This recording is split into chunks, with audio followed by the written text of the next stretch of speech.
Sa ngala ng Ama at ng Anak at ng Espiritu Santo. Amen. Sumaini po ang Panginoon. At sumaiyo rin. Mga minamahal ko mga kapatid, aminin po natin ang ating mga kasalanan at mga pagkukulang upang tayo po ay maging karapat-dapat na gumanap sa banal na pagdiriwang na ito.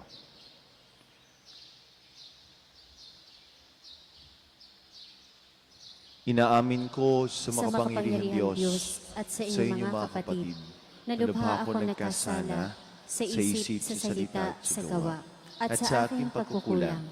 Kaya isinasamo ko sa mahal na Birheng Maria, sa lahat ng mga anghel at mga banal, at sa inyong mga kapatid, na ako'y panalangin sa Panginoong ating Diyos. Gawan po tayo ng makapangyarihang Diyos, patawarin po tayo sa ating mga kasalanan, patubayan po tayo sa buhay na walang hanggan. Amen. Panginoon, kaawaan mo kami. Panginoon, kaawaan mo kami. Kristo, kaawaan mo kami. Kristo, kaawaan mo kami. Panginoon, kaawaan mo kami. Panginoon, kaawaan mo kami. Manalangin po tayo.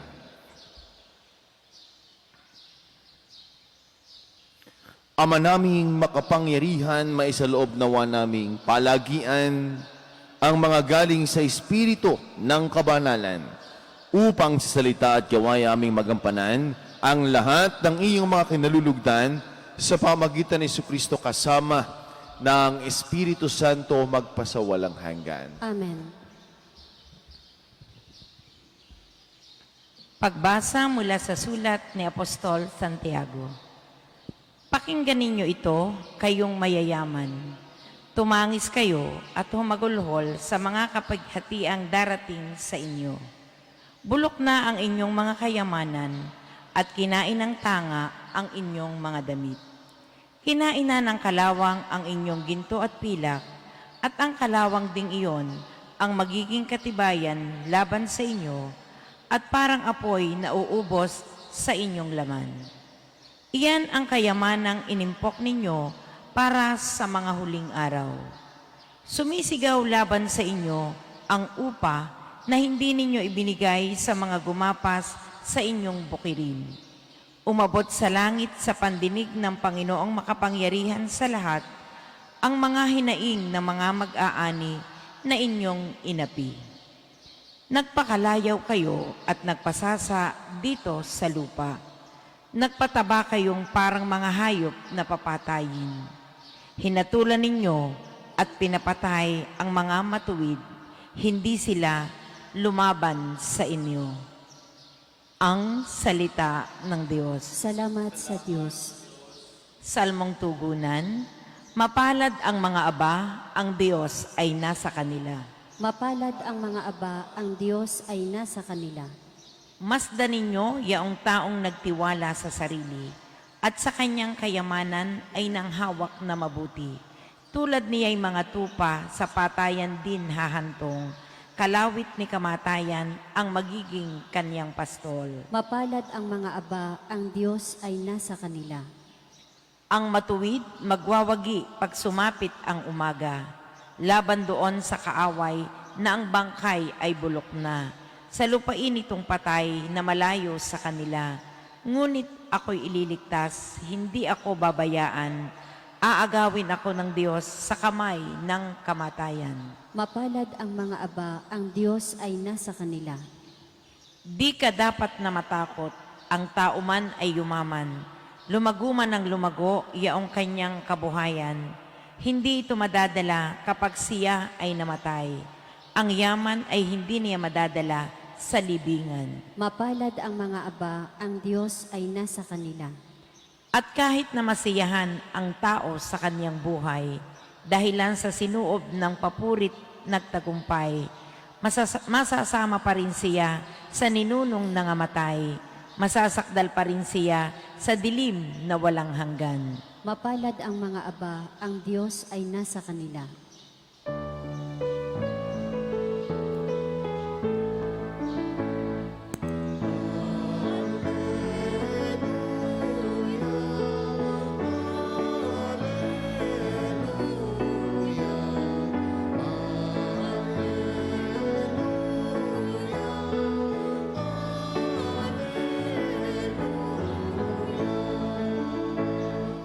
Tanggapin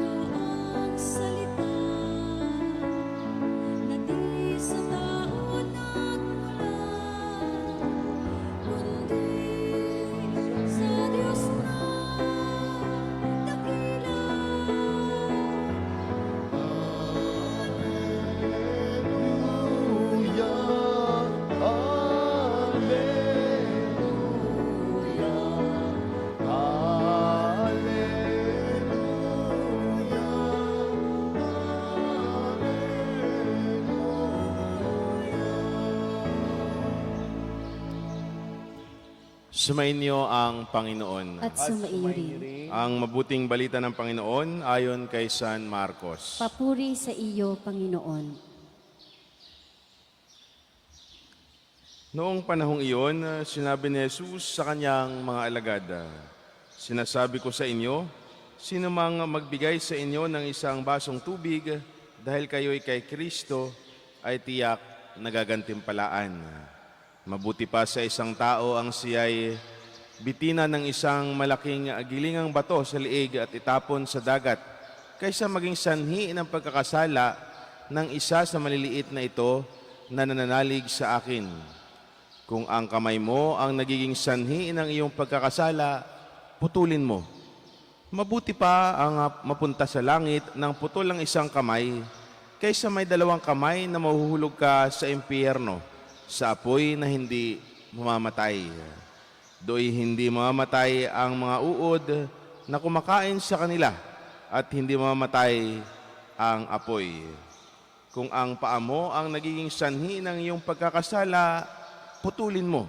Mabuti pa ang mapunta ka sa langit ng putol ang isang paa, kaysa may dalawa kang paa na mahulog ka sa impyerno. Do'y hindi mamamatay ang mga uod na kumakain sa kanila, at hindi mamamatay ang apoy. At kung ang mata mo ang nagiging sanhi ng iyong pagkakasala, dukitin mo. Mabuti pa ang pumasok sa kaharian ng Diyos nang bulag ang isang mata, kaysa may dalawang mata na mahulog ka sa impyerno. Do'y hindi mamamatay ang mga uod na kumakain sa kanila, at hindi mamamatay ang apoy. Sapagkat ang bawat isa'y dadalisayin sa apoy. Mabuti ang asin, ngunit kung mawala ng lasa, paano ito magpapaalat ulit? Taglayan ninyo ang katangian ng asin, at sa gayo'y magiging mapayapa ang inyong pagsasamahan. Ang mabuting balita ng Panginoon. Pinupuri ka namin, Panginoong Hesus Kristo.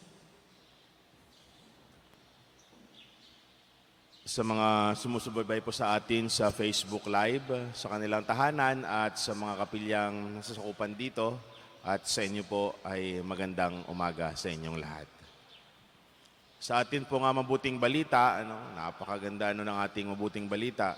Kung napakinggan ho ninyo na mabuti, at kung ilalagay ho natin o uunawain natin ng literal, baka madami na sa atin ang putol ang kamay, mga pilay dahil putol na rin ang paa, bulag ang isang mata, no? Dahil sabi ng Diyos ay kung ang kamay mo ang nagiging dulot ng pagkakasala, ay putulin mo. Kung ang mata mo naman ang nakadulot ng pagkasala, ay dukitin mo. Kung ang paa mo, ay putulin mo. No? Siguro mas madaming mapuputulan ng paa. No? Ay, kung araw-araw kang lakwatsa, ay di putol lang iyong paa. No?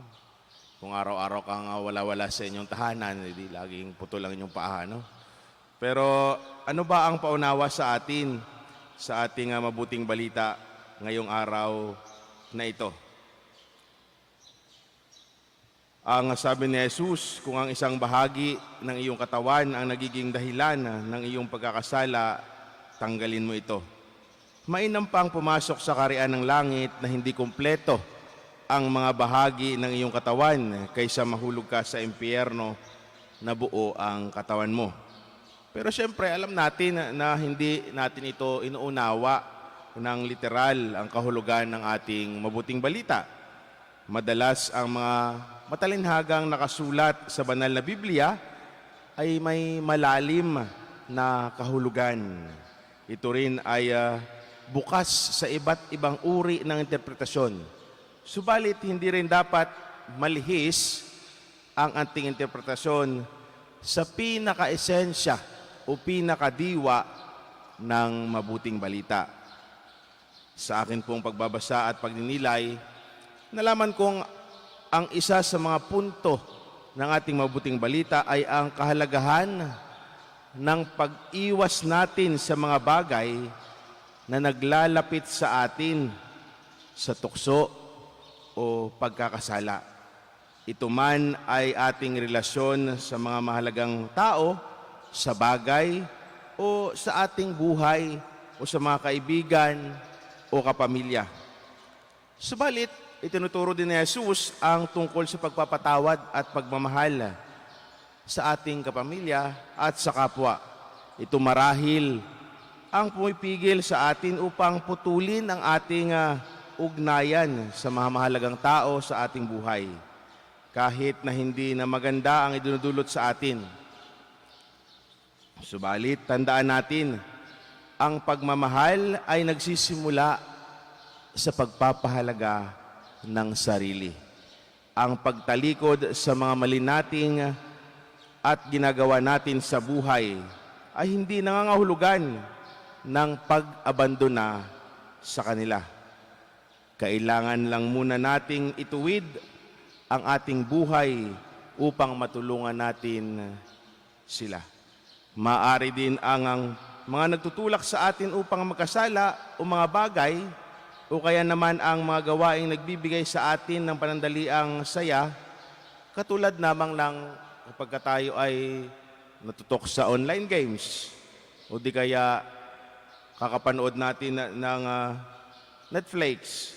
Kung sobra-sobra na o ito ay nagugugol na natin ang ating mga oras dito, maaaring makasira ito ng ating pag-aaral, pagtatrabaho o hanap buhay o relasyon sa ating pamilya. Kung ito ang nagdudulot sa atin ng pagputol ng relasyon o pagiging masaya sa ating buhay o sa ating pamilya, yun ang ating iwasan at putulin muna. Ngayong mga linggong ito, sa susunod na linggo, Miyerkules, papasok na tayo sa panahon ng Kwaresma. Sa Miyerkules ay Ash Wednesday na. Gamitin natin ang panahong ito upang mapagnilayan natin ang ating spiritual na buhay. Ano ba ang mas mahalaga sa atin? Mahalaga ba sa atin na sundin ang kalooban ng Diyos? Kung oo sa atin, kung oo ang ating sagot, pagsumikapan nating iwasto ang mga bagay na alam nating mali sa ating buhay. Gawin ang tama at iwasan ang mga nagpapalayo sa atin sa Panginoon. Kadalasan ang pagyakap sa mga makamundong bagay katulad ng pagkikisama sa mga maling tao o paggawa ng maling bagay ay masaya lamang sa umpisa. Subalit sa kalaunan ay magdadala sa atin sa peligro. Magdudulot din ito ng matinding kalungkutan at ito ang interpretasyon sa impyerno. Kaya tanggapin natin ang hamon ni Jesus sa ating ngayong araw na ito. Putulin natin ang ating mga ugnayan sa maling tao, bagay o gawain at tayo ay magbagong buhay. Mga kapatid, ito ang paunawa sa atin ng Diyos. Ito ang ipinaparating sa atin ng Diyos. Hindi natin inuunawa ng literal ang mabuting balita. Inilalapat natin sa ating personal mismong karanasan sa buhay. Kung alam mo kung ano ang mga bagay na nagpapalayo sa iyo sa Panginoon, iwasan mo ito. Kung alam mo na ikaw ay nagkakasala upang gawin ng isang bagay, huwag mo nang gawin. Kung alam mo na ito ang nagpapalayo sa iyo sa iyong pamilya, sa iyong mga kaibigan at kamag-anak, tanggalin mo ito sa iyong buhay. Sapagkat ito, kapag tinanggal mo na yung mga bagay na iyon, iyon ang magpapasaya at iyon ang magpapalapit sa iyo sa mga taong mahal mo sa buhay at magpapalapit sa iyo sa Diyos. Yun po ang ipinapaunawa sa atin ng ating mabuting balita ngayong araw na ito. Kaya ito isang hamon din sa atin na sana bago pa pumasok ang Ash Wednesday, sana tayo ay maging malinis. Tanggalin ang kung anumang mga kasalanan natin sa buhay. Iwasan ang mga mali. at gawin ang kung ano ang tama. Sapagkat kapag ikaw ay gumagawa ng tama, lagi kang kinalulugdan ng Diyos. At ito ang magiging isang kasayahan at kagalakan mo na ikaw mismo, tayo mismo, ay makasama ni Jesus sa kanyang kaharian. Muli, isang magandang umaga po sa inyong lahat.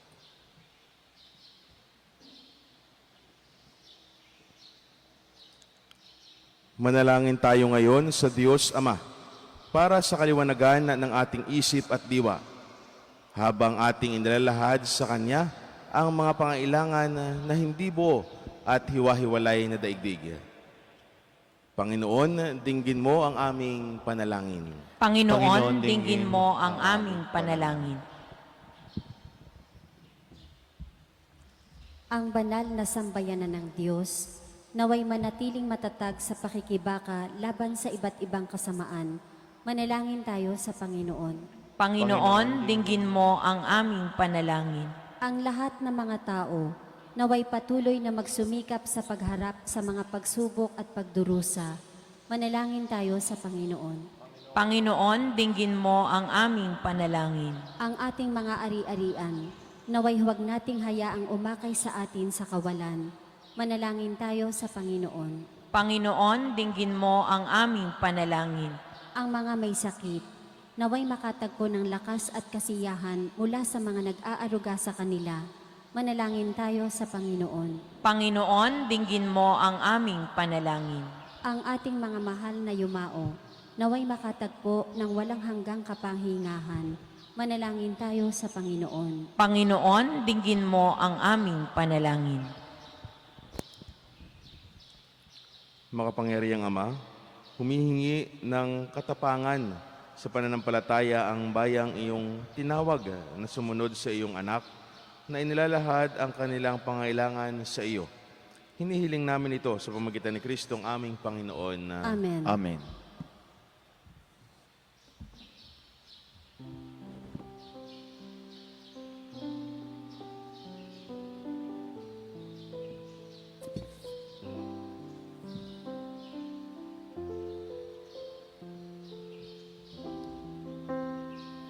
Kapuri-puri ka, Diyos, sa malamig sa pagkakas.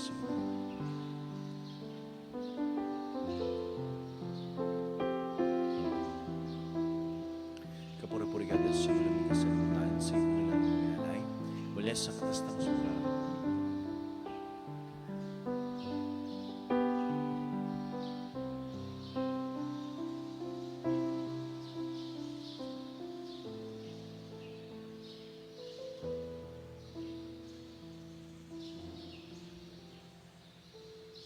Manalangin po kayo mga kapatid ng ating paghahain ng kalugdan ng Diyos, amang makapangyarihan. Tanggapin nawa ng Panginoon itong paghahain sa iyong mga kamay, sa kapurihan niya at karangalan sa ating kapakinabangan at sa buong sambayanan niyang banal. Ama naming lumikha sa pagganap po namin ng banal na pagdiriwang upang ikaw ngayon ay aming paglingkuran, inihiling po naming naway mapakinabangan ang aming inihahain sa iyong karangalan sa pamamagitan ng Jesucristo kasama ng Espiritu Santo magpasawalang hanggan. Amen. Sumaini po ang Panginoon. At sumaiyo rin. Itaas sa Diyos ang inyong mga puso at diwa. Inaas na namin sa Panginoon. Pasalamatan po natin ang ating Panginoon Diyos. Marapat na siya ay pasalamatan. Ama naming makapangyarihan, tunay ngang marapat na ikaw ay aming pasalamatan, pinagbibigyan mong ito'y aming maihayag, kahit na ito'y walang anumang maidaragdag.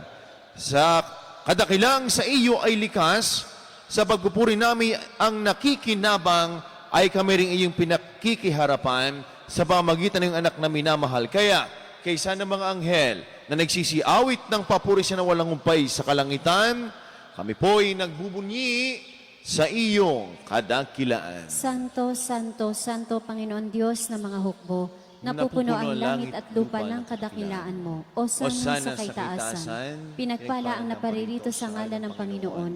Osana sa kaitaasan.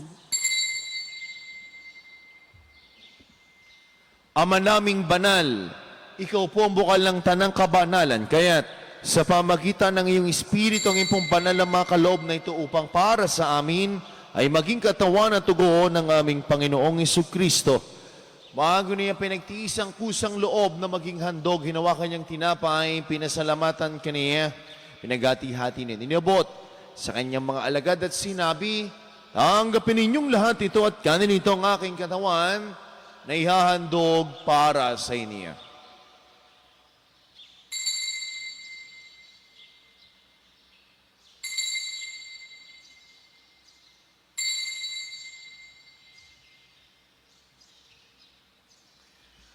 Kaya hindi naman nung matapos ang hapunan, hinawakan niyang kalis, muli kaniyang pinasalamatan. Nebot niyang kalis sa kaniyang mga alagad at sinabi, tanggapin ninyong lahat ito at inumin ito ang kalis ng aking dugo.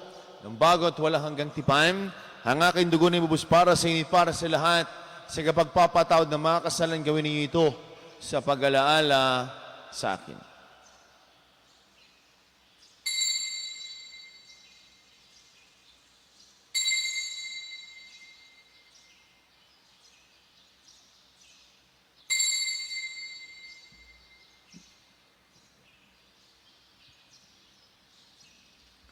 Ang misteryo ng pananampalataya. Si Kristo'y namatay, si Kristo'y nabuhay, si Kristo'y babalik sa wakas ng panahon. Ama, ginagawa po namin ngayon ang pag-alaala sa pagkamatay at muling pagkabuhay ng iyong anak. Kaya't inialay po namin sa iyong tinapay na nagbibigay buhay at ang kalis na nagkakaloob ng kaligtasan. Kami nagpapasalamat dahil kaming minarapat at tumayo sa harap mo para maglingkod sa iyo. Sinasamo namin kami magkakasalo-salo sa katawan na ni Kristo, mabuklod sa pagkakaisa sa pamagitan ng Espiritu Santo. Ama, lingapin mo po ang iyong simbahang laganap sa buong daigdig. Puspusin mo kami sa iyong pag-ibig. Kaysa ni Francisco naming Santo Papati Gilbert, naming Arsobispo, at ang lahat ng mga kaparian. Alalahanin mo rin po ang mga kapatid naming nahimlay na. Nang may pag-asang sila ay muling mabubuhay, gayon din ang lahat ng mga pumanaw. Kawaan mo po sila patuloyin sa iyong kaliwanagan. Kawaan mo po't pangindapatin kaming lahat na makasalo sa iyong buhay na walang wakas.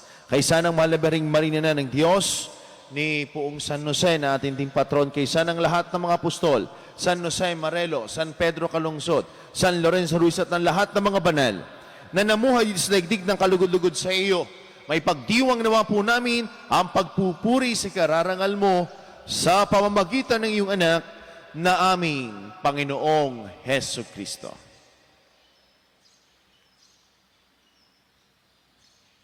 Sa pamamagitan ni Kristo, kasama niya at sa Kanya, ang lahat ng parangal papuri sa Diyos sa mga pangyarihan, kasama ng Espiritu Santo magpasawalang hanggan.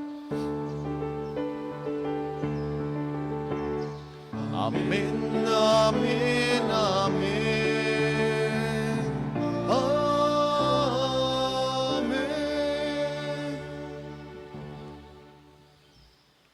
Sama-sama po nating awitin ang panalangin tinuro sa atin ng ating Panginoong Jesucristo, ang Ama namin. Ama namin, sumasalangit ka, sambahin ang ngalan mo, mapasa amin ang kaharian mo, sundin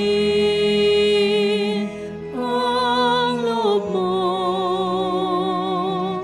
dito sa lupa para nang sa langit. Bigyan mo kami ngayon ang aming kakanin sa araw-araw. At patawarin mo kami sa aming mga sala para ng pagpapatawad namin sa nagkakasala sa amin, at huwag mo kaming ipahintulot sa tukso, at iadya mo kami sa lahat ng namin kami ay adiyan sa lahat ng masama, pagkalooban po ng kapayapaan, araw-araw iligtas sa kasalanan, at ilayo sa lahat ng kapahamakan. Samantalang aming pinananabikan ang dakilang araw ng pagpapahayag ng tagapagligtas naming si Hesu Kristo. Sapagkat iyo ang kaharian, ang kapangyarihan at ang kapurihan, magpakailanman. Amen. Panginoong Jesucristo, sinabi mo sa iyong mga apostol, kapayapaan ang iniiwan ko sa inyo, ang aking kapayapaan ang ibinibigay ko sa inyo. Tungayin mo ang aming pananampalataya at ang aming mga pagkakasala. Pagkalooban po kami ng kapayapaan at pagkakaisa ay sa iyong kalooban, sama ng Espiritu Santo magpasawalang hanggan. Amen. Ang kapayapaan po ng Panginoon ay lagi ng sumainyo. At sumaiyo rin. Magbigayan kayo ng kapayapaan sa isa't isa. Peace be with you po sa ating lahat. Kordero ng Diyos na nag-aalis ng mga kasalanan ng sanlibutan, maawa ka sa amin. Kordero ng Diyos na nag-aalis ng mga kasalanan ng sanlibutan, maawa ka sa amin. Kordero ng Diyos na nag-aalis ng mga kasalanan ng sanlibutan, ipagkaloob mo sa amin ang kapayapaan.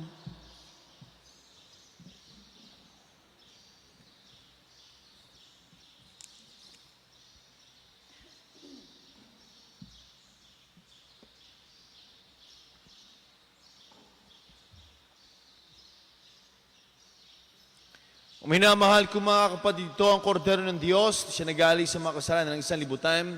Mapalad po tayong lahat na mga inanin sa kanyang banal na piging. Panginoon, hindi ako karapat-dapat na magpatuloy sa iyo, ngunit sa isang salita mo lamang ay gagaling na ako. Ang katawan ni Kristo. Amen.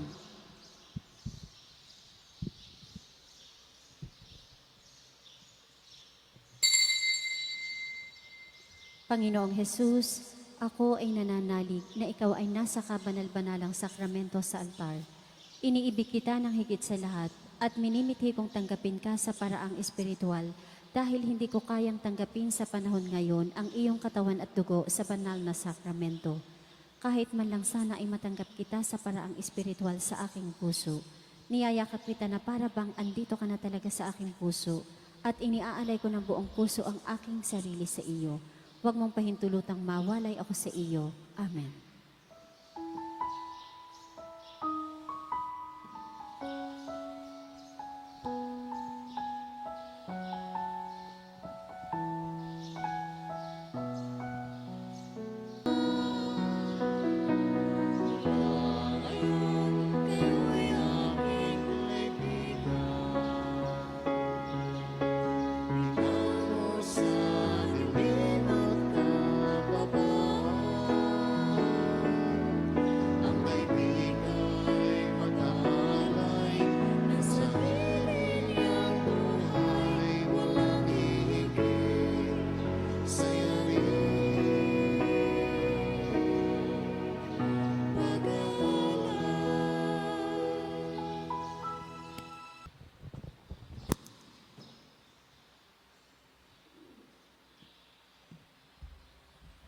Manalangin po tayo.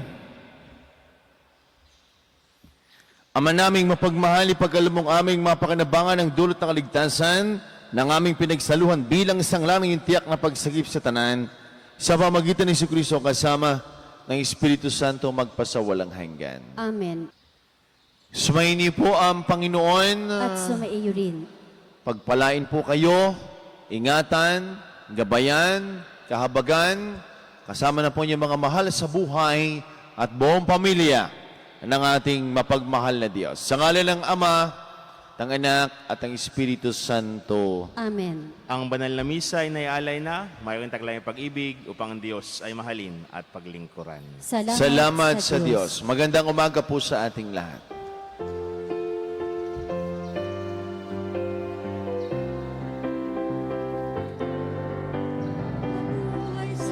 Araw-araw